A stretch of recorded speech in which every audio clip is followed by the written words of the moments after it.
Ok, listo. El discípulo amado, ¿verdad? Ese era el título de esta prédica y para quienes ya han leído las escrituras en ciertas porciones saben de quién vamos a hablar. Pero hay otras personas que no saben de quién vamos a hablar. Así que no le haga spoiler al otro hermano, por favor. Poco a poco vamos a ir viendo de quién vamos a hablar. Vamos a ir hablando acerca de Juan, pero en las escrituras hablan de algunos Juan. Juanes, hay bastantes Juan. Hay Juan el Bautista, hay Juan el discípulo de Jesús y muchos otros Juan, que usted va a poder ver ahí en las escrituras, que no se los voy a mencionar porque esa no es la prédica de esta mañana. Pero hoy nos vamos a concentrar en Juan, el discípulo de Jesús. Y para poder llegar a esa frase del discípulo amado, pues vamos a ver cuál fue la trayectoria de este Juan. Cuando uno ve a Juan en sus cartas, más que todo en el Evangelio o incluso en la primera, segunda, tercera de Juan, uno puede ver un Juan que es paz, amor y felicidad y que tiene un gran celo por la obra del Señor y por la doctrina y castiga severamente a los falsos maestros, los falsos profetas y dice que como iglesia tenemos que tener cuidado. Pero Juan para llegar a ese punto tuvo que pasar todo un proceso con el Señor. Así como usted y como yo en esta mañana, seguimos pasando un proceso con el Señor. Yo tuve el privilegio y la oportunidad de conocer a Dios a los 16 años. Algunos quizás tienen un año que recién conocen, unos meses, otros ya tienen 20 años, otros desde que nacieron. Pero aún así eso no fue suficiente hasta que realmente tuvieron un encuentro con el Señor Jesús. Pero lo importante acá es que podamos tener ese encuentro con Jesús porque es el único que puede transformar nuestras vidas. De hecho, el apóstol Juan, como se lo conoce, el discípulo amado del cual vamos a hablar, fue un joven cuando se sumó a las filas de los seguidores de Jesús. Muchos eruditos concuerdan en que Juan no tenía más de 19 o 20 años. A lo mucho tenía 16, 17, 18. Por ahí van. No hay una fecha exacta, una edad exacta. Pero Juan era un joven y este joven se atreve a seguir a Jesús. Y eso me llama mucho la atención porque a veces uno diría como joven, no, yo todavía espero pasar más tiempo acá haciendo lo que me parece, ya después cuando sea viejito, ahí recién busco al Señor. Bueno, ese no fue el caso de Juan. Juan desde muy joven comenzó a seguir al Señor. Y en sus últimos años escribe unas cartas maravillosas, incluso el Evangelio que tenemos, que es el Evangelio de Juan, en el cual se muestra y se detalla la vida de Jesús y se detalla ese apóstol del amor, porque así también se lo conoce, ese apóstol amoroso. Pero como les decía, para poder llegar a ese punto, Juan tuvo que pasar todo un proceso con nuestro Señor Jesús. Así que si usted quiere ser ese discípulo amado, usted tiene que seguir pasando un proceso con el Señor Jesús, yendo de su mano. Y Dios va a poner a su alrededor circunstancias, situaciones y personas para que su carácter sea moldeado como el de Cristo. Amén. Entonces, ¿dónde aparece Juan? Vamos a hablar de Juan, el discípulo impetuoso. Un discípulo con harto ímpetu, con harta fuerza. Juan, capítulo 1, versículos 35 al 39. ¿Tiene ahí su Biblia? No van a ver versículos acá escritos en la diapositiva. Quiero que por favor abra sus Biblias y lo pueda leer. Juan, capítulo 1, versículos 35 al 39. Si usted no cuenta con una Biblia, puede levantar su mano para que un ujier se acerque a usted y le pueda dar una Biblia. ¿Sí? Juan, capítulo 1, versículos 35 al 39. Vamos a leer. Dice, al día siguiente, Juan estaba otra vez allí con dos de sus discípulos. Aquí está hablando de Juan el Bautista, no está hablando de Juan el discípulo de Jesús. Versículo 36. Al pasar Jesús, Juan lo miró y declaró, miren, ahí está el Cordero de Dios. Cuando los dos discípulos de Juan lo oyeron, siguieron a Jesús. Jesús miró a su alrededor y vio que ellos lo seguían. ¿Qué quieren? Les preguntó. Y ellos contestaron, Rabí, ¿dónde te hospedas? Vengan y vean, les dijo.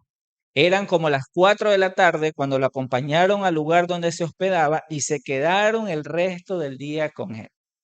Usted me puede decir, pero aquí, ¿dónde está Juan, el discípulo de Jesús? Bueno, según la historia, cuando usted lea los contextos y toda la historia del Evangelio de Juan, muchos concluyen de que aquí estaba Andrés, porque más adelante se habla de Andrés, y también estaba Juan.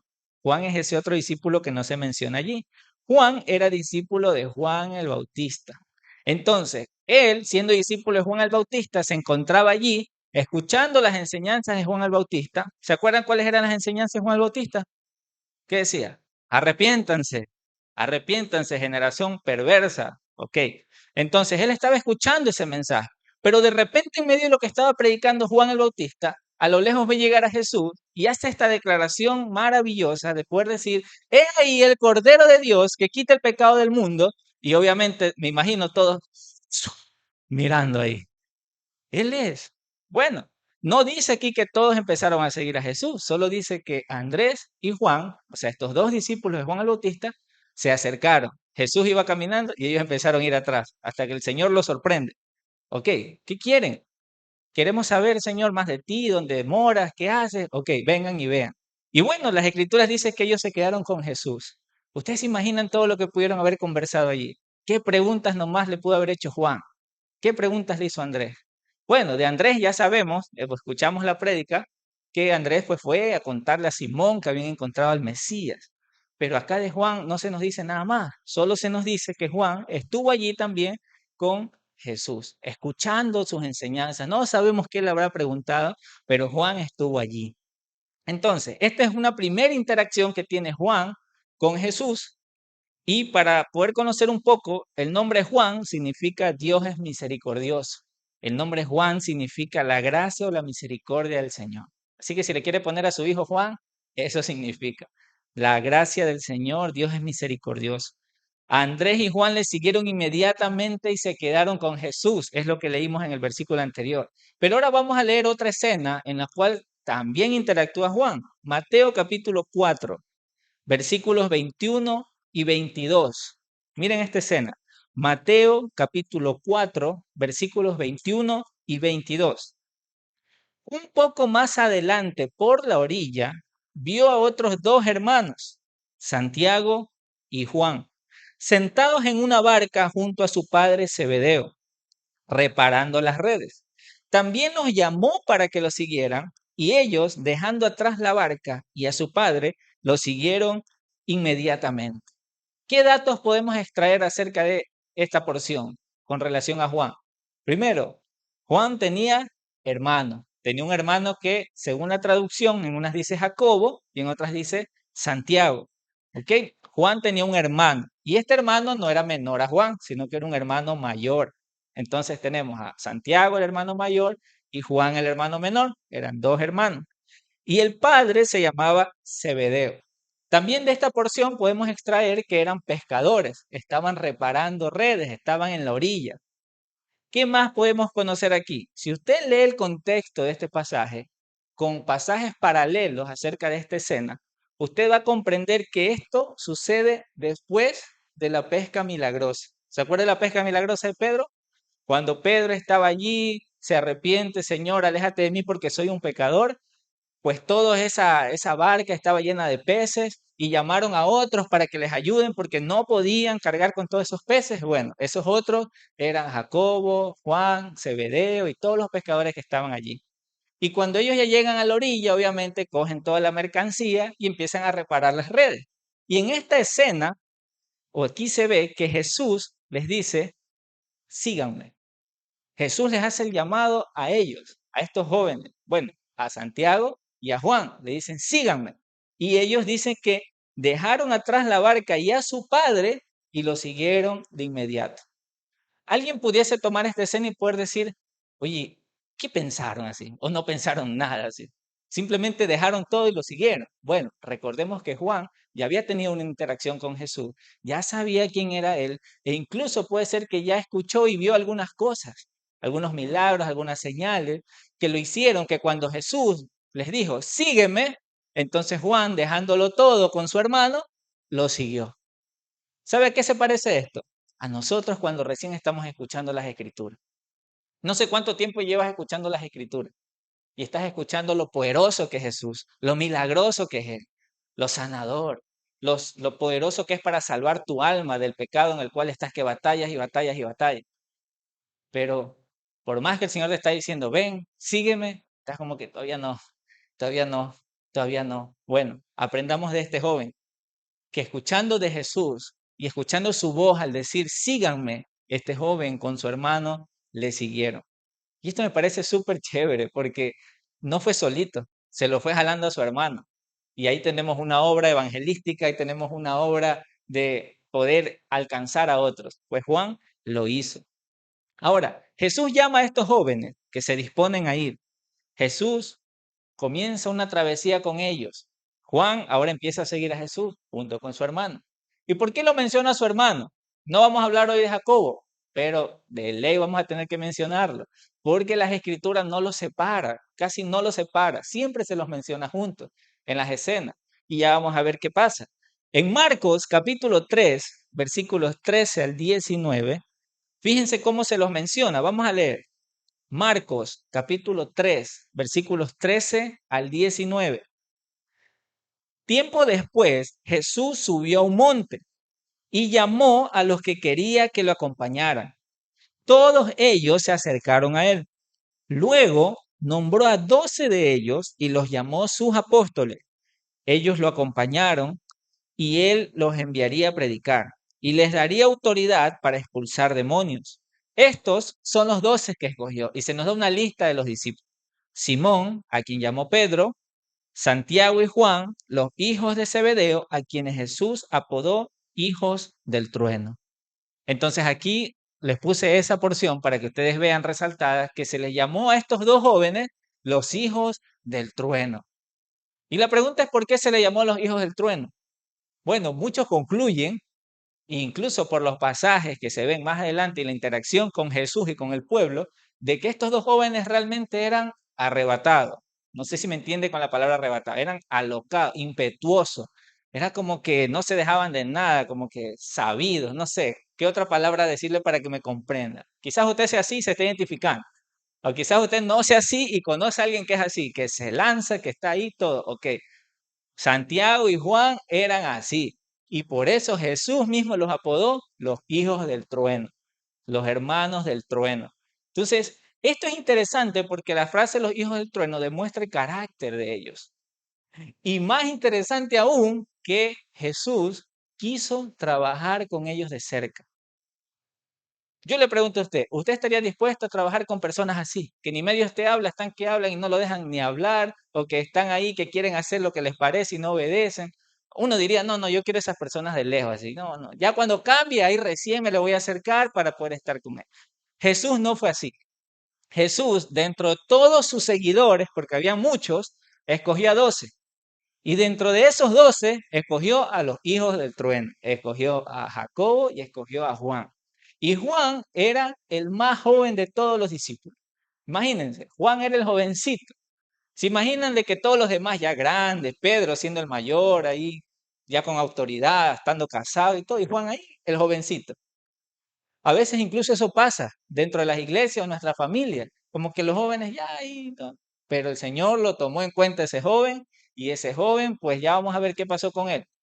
Ojo, a los jóvenes se nos caracteriza, digo se nos porque yo también soy joven, se nos caracteriza como que somos impetuosos, que a veces no pensamos bien las cosas y nos lanzamos nomás y ya después vemos las consecuencias. Por eso Dios nos manda a los jóvenes a tener prudencia, a tener sabiduría, a poder buscarle al Señor. Así que joven, por favor, ten sabiduría del Señor. Pero vamos a ver qué pasó. Jesús sabía cuál era el carácter de Juan. Sabía cuál era el carácter de Jacobo y aún así los escogió y quiso trabajar con ellos de cerca. Y vamos a ver cuál fue el aprendizaje que ellos tuvieron. ¿Ya? Vamos a Lucas, capítulo 9, versículos 51, 56. Lucas, capítulo 9, versículos 51 al 56. Voy a dar lectura. Cuando se cumplió el tiempo en el que había de ser recibido arriba, hablamos de Jesús, afirmó su rostro para ir a Jerusalén y envió mensajeros delante de él, los cuales fueron y entraron en una aldea de los samaritanos para hacerle preparativos. Mas no le recibieron porque su aspecto era como de ir a Jerusalén. Hasta ahí, recordemos que había un conflicto político, social, religioso de los samaritanos con los judíos. Entonces, Para poder ir de un punto a otro, desde Galilea hasta Jerusalén, bordeaban Samaria para no pasar por allí. Pero como nuestro Señor Jesús es alguien que interactúa con todos, aun con los que nadie quiere interactuar, Jesús pasaba por Samaria. Jesús trataba de poder interactuar con ellos. Y Jesús envió mensajeros para que lo reciban en esa aldea. Pero ¿qué pasó? Versículo 53. No lo recibieron, porque su aspecto era como ir a Jerusalén. Se dijeron, no, este es un judío, este es alguien que va para allá, no lo dejemos entrar. El 54. Viendo esto, sus discípulos, ¿quiénes? Santiago y Juan, dijeron, Señor, ¿quieres que mandemos que descienda fuego del cielo como hizo Elías para que consuma a esta gente? Entonces volviéndose Jesús los reprendió y les dijo, vosotros no sabéis de qué espíritu sois, porque el Hijo del Hombre no ha venido para perder las almas de los hombres, sino para salvarlas. Y se fueron a otra aldea. A ver, aquí se nos muestra cuál era el carácter de estos jóvenes.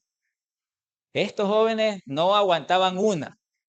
Ni medio vieron que Jesús iba a ser rechazado en esa aldea. Lo primero que pensaron fue, Señor, ya te hemos visto que tienes poder, ya te hemos visto que tú solo hablas y se hace, así que por favor, Señor, permítenos decir que caiga fuego en de esas personas para que se consuman y se mueran.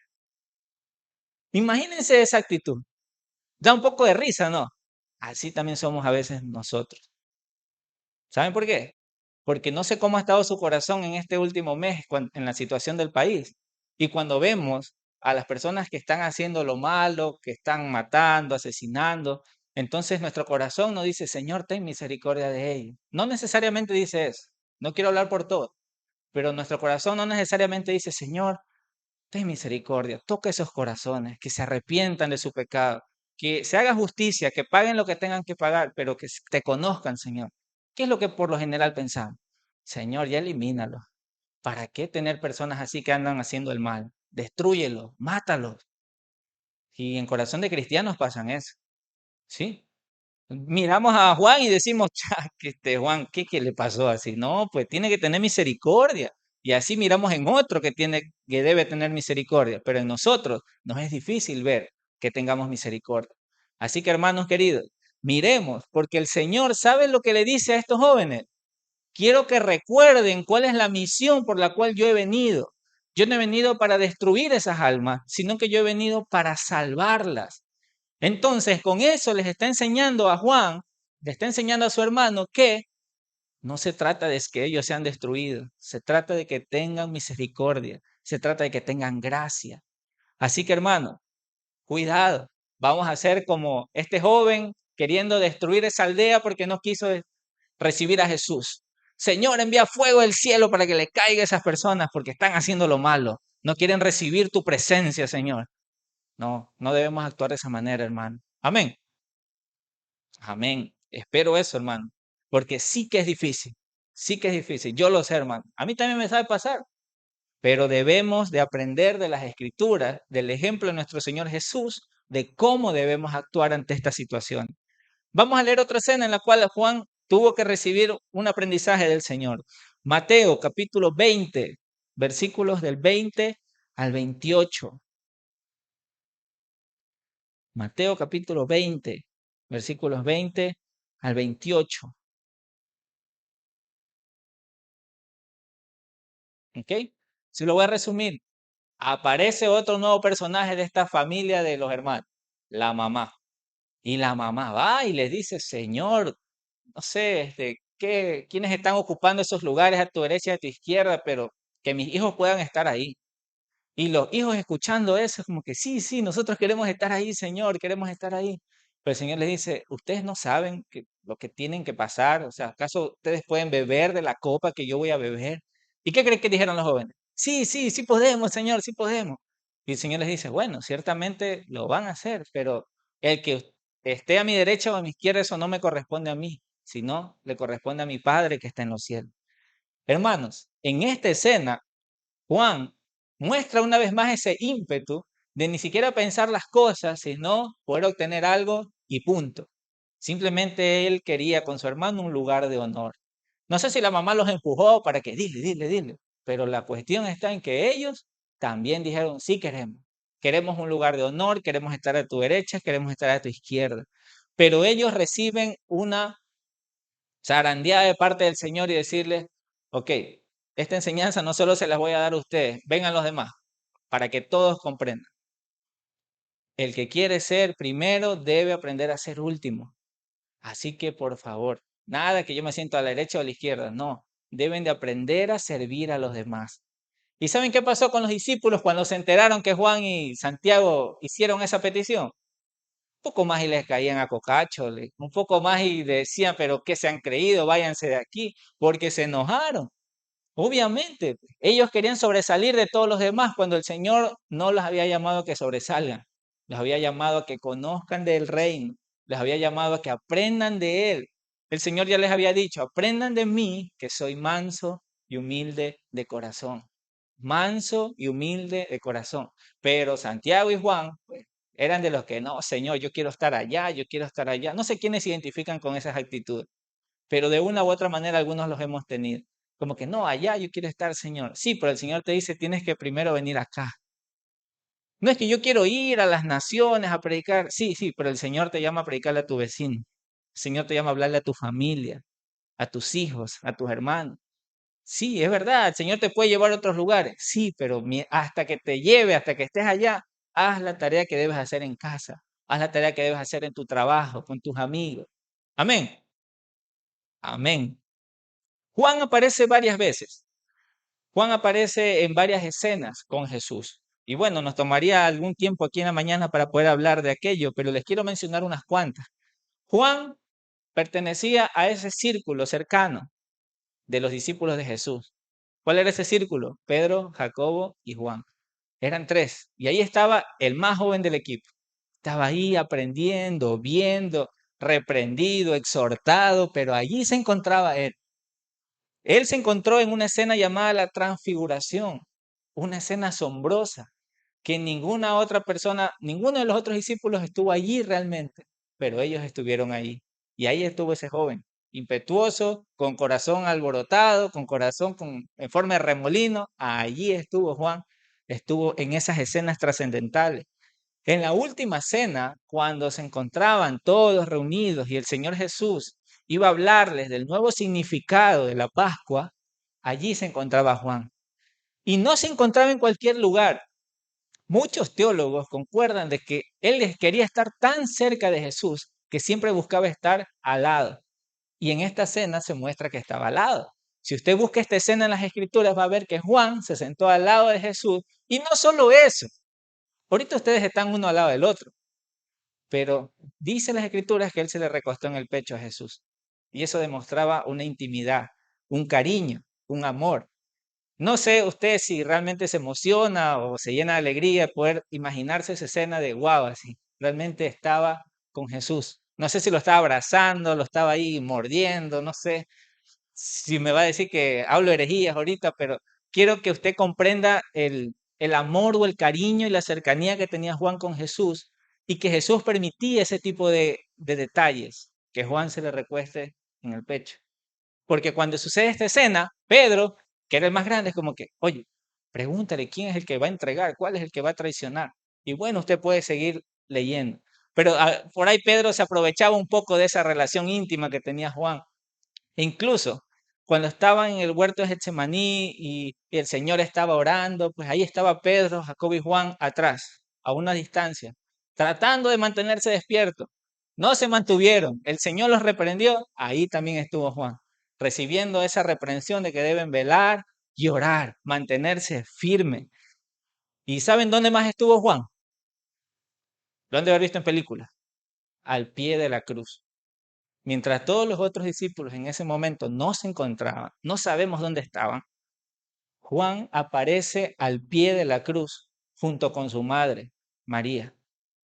Y allí se encuentra viendo al Cristo crucificado, viendo a su Señor, viendo a su Maestro, a quien se le recostó en el pecho, allí crucificado, ensangrentado. Y Juan en su evangelio relata todos estos detalles porque estuvo cerca, estuvo allí, palpó ese dolor, ese sufrimiento, las conversaciones de Jesús ahí en la cruz, y esto es maravilloso. Pues sí, ese joven impetuoso, con corazón alborotado, allí se encontraba, aprendiendo de Jesús. Por eso el siguiente punto en la diapositiva le puse del trueno al amor, porque este joven, con un corazón de trueno, ahí todo alborotado en tempestad, comenzó a aprender de Jesús el amor, la calma, la paciencia, la misericordia y la gracia. No fue fácil, recibió retadas de Jesús. Yo me imagino la cara del Señor reprendiéndolo, exhortándolo, enseñándole y a la vez trato de imaginar la cara del Señor abrazándolo, diciéndole, vamos, no te rindas, tú sí puedes, pero soy el más joven, no importa, sigue. Y bueno, ese joven tuvo la osadía de estar allí, al pie de la cruz, viendo a su Señor, a su Maestro. Creo que muy pocos de nosotros a veces estamos en situaciones así, porque cuando ya se viene la prueba y la dificultad, no vamos a los pies de la cruz. Lo primero que hacemos es correr hacia donde nos parece. Y ya cuando estamos que nos golpeamos en otro lado y no sabemos ni qué hacer, entonces alguien habla a nuestros oídos y nos dice, oye, recuerda que hay una cruz. Ah, sí, cierto, es verdad. Déjame ir a descansar. Bueno, Juan fue al pie de la cruz. Yo le pregunto a usted si usted está yendo al pie de la cruz cada día. Y no le hablamos como algo santo y espiritual de venir aquí, porque esto es un lugar más. Hablo de manera simbólica, el hecho de que usted derrame su corazón ante el Señor y pueda descansar completamente en Él. Así que hermanos, del trueno al amor. Juan capítulo 13, versículo 23 nos dice, el discípulo a quien Jesús amaba estaba sentado a la mesa de su lado. ¿Sabe que el mismo Evangelio de Juan no se habla diciendo yo estaba allí en la mesa, yo, sino que el mismo Evangelio de Juan dice el discípulo del cual amaba el Señor? Juan se reconoce de esa manera, como que el Señor realmente tenía esa intimidad con él, una cercanía con él. Y en Juan 20:20, ahí es donde les mencioné que Pedro estaba tratando de poder utilizar esa cercanía y poder decir, dile, ¿quién es que va a ser el que nos va a entregar? Dile. Ok. Juan tenía esa cercanía. Y yo le pregunto a usted, ¿cuánto es la cercanía que tiene con el Señor? ¿Qué tan cerca está del Señor? ¿Qué tan cerca usted se siente del Señor? ¿Cuándo fue la última vez que realmente su corazón se estremeció por estar en la presencia del Señor? Y no hablo de estar en este lugar y que se estremezca. Gloria a Dios, y aquí sucede. Hablo de a puerta cerrada, en su cuarto, en su casa, a solas, en la madrugada, en el tiempo que usted disponga, que realmente el Señor inunde su corazón de su presencia y se sienta amado por Él, se sienta cercano a Él. Por eso, hermanos, la pregunta que les hago es, ¿están conscientes del inmenso amor que Dios tiene por ti? O sea, ¿realmente estás consciente? ¿Saben por qué les hago esta pregunta? Porque ¿quién se acerca a alguien que hace dar coraje? ¿Quién se acerca a alguien que molesta, alguien que incomoda, alguien que hace lo que le da la gana? Es difícil que alguien se acerque a personas así. Pues bueno, el Señor se acercó a mí, el Señor se acercó a mí, el Señor se acercó a ustedes. Y si usted no reconoce que el Señor se ha acercado, yo le digo en esta mañana, hoy a través de lo que está escuchando, el Señor se está acercando a su corazón. Les está invitando a que puedan acercarse a Él. ¿Saben por qué? Porque Él se acerca primero. Él es el que tomó la iniciativa. Usted ni nacía todavía, pero usted ya estaba en la mente del Señor, diciendo, voy a morir por sus pecados, voy a morir por Él en una cruz. Por eso, hermanos, Romanos 5:8, qué bueno es recordar pasajes como estos. Dios demuestra su amor por nosotros en esto, en que cuando todavía éramos pecadores, Cristo murió por nosotros. Cristo murió por mí. Cristo murió por ti. No sé qué más decirte para que comprendas que eres amado. Dios te amó desde mucho antes de que tú nacieras y se entregó por ti, para que hoy tengas la oportunidad de abrazar a ese Padre. Quizás has tenido fracasos en esta vida hasta esta edad con relaciones de padres, con relaciones de madres, de tíos, abuelos, incluso relaciones emocionales y sentimentales. Nuestro corazón puede estar fracturado y lastimado hasta el día de hoy, pero el Señor quiere abrazarte. El Señor quiere darte ese amor que derramó en la cruz. El Señor quiere darte esa restauración y esa sanidad. Pero solo hay una cosa que debes hacer: aceptarlo, realmente abrazarlo. Porque yo no sé si a usted le ha pasado que alguien le ha venido a dar un abrazo y usted no abrazaba a la otra persona. Y usted se queda así y la otra persona lo abraza. A veces así estamos con el Señor. Usted también tiene que abrazar al Señor. Tiene que recostarse en su pecho, así como lo hizo Juan. Jesús le tuvo paciencia a Juan, a aquel hijo del trueno. Jesús me tiene paciencia a mí y Jesús le tiene paciencia a usted, hermano. Amén. Amén. Por eso hoy nos vuelve a recordar a través de su palabra acerca de que nos ama. Y hoy es un buen día para poner nuestra fe en Jesús y poder decirle: Señor, te necesito. Quiero ese amor. Estoy escuchando de la vida de ese joven que era todo impetuoso, alborotado y que tuvo sus errores. Así también me siento yo, Señor. Pero tú lo comenzaste a transformar. Tú lo comenzaste realmente a trabajar. ¿Y cuál es la promesa del Señor para los que ponen su fe y su confianza en Cristo? Que Él comienza una obra en nosotros para transformarnos hasta cuando Él regrese. Filipenses 1:6.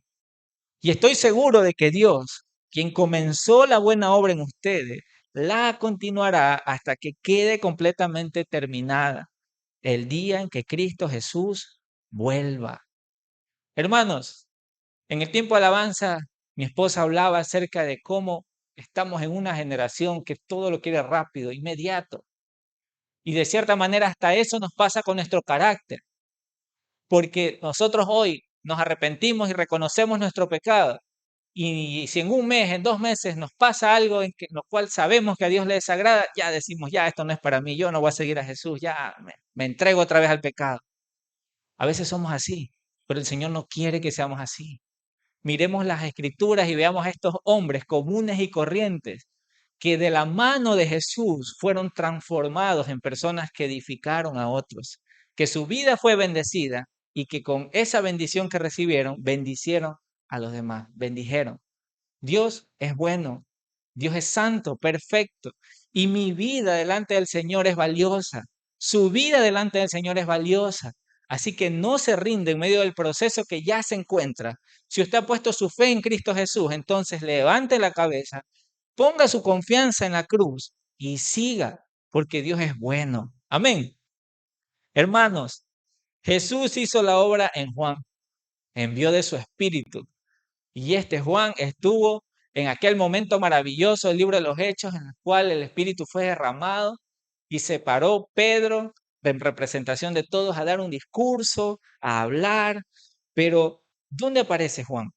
¿Qué pasó con Juan allí? Juan estaba por ahí también, aprendiendo, escuchando.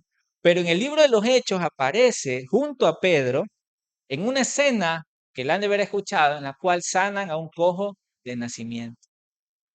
Pedro y Juan dice que iban allí al templo y se encuentran con un cojo de nacimiento. Y es verdad que Pedro es el que interactúa, Pedro es el que habla, pero Juan estaba allí aprendiendo. A veces nosotros queremos ser como Pedro y no aprendemos a ser como Juan.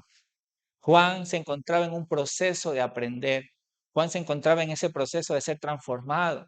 Si bien es cierto, Pedro era el que tomaba la iniciativa, Juan era el que anotaba, el que iba aprendiendo, el que estaba escuchando. El que no se alborotaba ya en este punto de la historia diciendo: yo. No, quiero seguir aprendiendo, quiero seguir escuchando. Juan aparece en esta escena. ¿Y saben dónde después aparece? Por consecuencia de eso los llevan al Concilio de Jerusalén a dar su versión, a dar su testimonio, a poder hablar de qué es lo que han hecho, por qué lo han hecho, y confiesan delante de todas esas personas acerca de que Cristo es el Señor, que Él tiene el poder para salvar y que el Mesías ya vino. Y Juan se encontraba allí. Imagínense, en este punto de la historia no estaba escrito todavía el Evangelio de Juan. Esto ocurriría algunos años después. Juan se dedica a relatar lo que aprendió de Jesús a medida que pasan los años. El Evangelio se está expandiendo por varias ciudades, por varias regiones. Y Juan decide escribir, decide relatar la vida de su maestro, la vida de su Señor, de su Salvador, y comienza a escribir. Y lo interesante de esto es que Juan en su mismo libro, diferente a los otros evangelios, él relata por qué escribió ese evangelio. ¿Usted sabía eso?